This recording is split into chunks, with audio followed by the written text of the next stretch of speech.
Hello বন্ধুরা, welcome back to my channel. আসলে রান্না শিখি। আজকে আমি ফুলকপির কারি বানাবো। চলো দেখি। কড়াইতে আমি সরষের তেলটা এবার দিয়ে দেবো। তেলটা গরম হতে 2 মিনিট সময় লাগবে। কড়াইতে আমার তেলটা গরম হয়ে গেছে, দিয়ে দেবো ফুলকপিগুলো।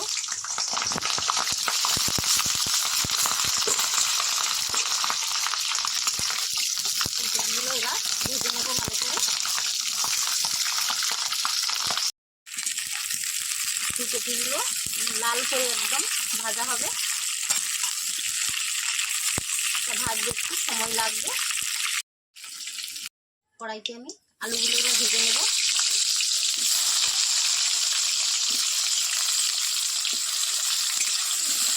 এটাও লাল লাল করে ভেজে নেব।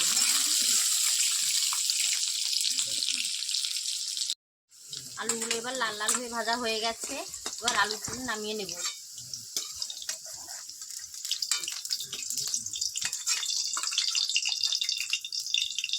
এই তেলের মধ্যেই আমি শুকনো লঙ্কা, তেজপাতা এখানে দিয়ে দেবো। 4টে এলাচ নিয়েছি, লবঙ্গ আর দারুচিনি।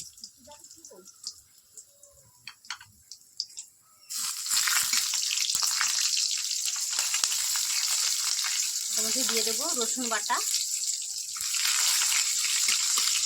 তার মধ্যে দিয়ে দেবো এবার পেঁয়াজ বাটা। এবার পেঁয়াজের থেকে গন্ধটা, আটা গন্ধটা আর বেরোবে না। এর মধ্যে দিয়ে দেবো আদা বাটা, স্বাদ মতো নুন দিয়ে দেবো। এখানে দিয়ে দেবো টমেটো কুচি।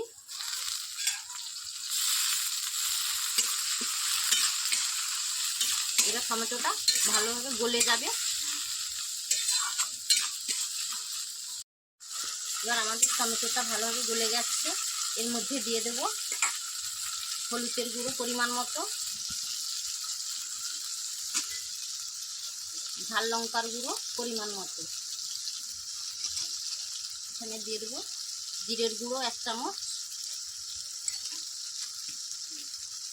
ধনের গুঁড়ো 1 চামচ।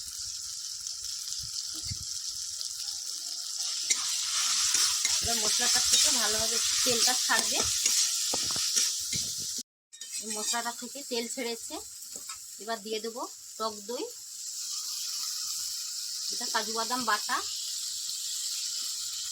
এবার স্বাদ মতো চিনি দিয়ে দেবো। এইটা কিছুক্ষণ একটু কষে নেব মশলাটা। এবার মশলাটা আমাদের কষানো হয়ে গেছে। এর মধ্যে দিয়ে দেবো ফুলকপি আর আলু দিয়ে 1 মিনিট নাড়াচাড়া করে পরিমাণ মতো জল দিয়ে দেবো। এটা হতে সময় লাগবে প্রায় 5 মিনিট। ফুলকপিটা থেকে কি সুন্দর কালার বেরিয়েছে। এটা হয়ে এসছে, আলুটা একটু সেদ্ধ হবে। এবার আমাদের ফুলকপির কারি রান্না হয়ে গেছে। এবার এর মধ্যে দিয়ে দেব গরম মশলার গুঁড়ো। এবার এটা নামিয়ে নিচ্ছি।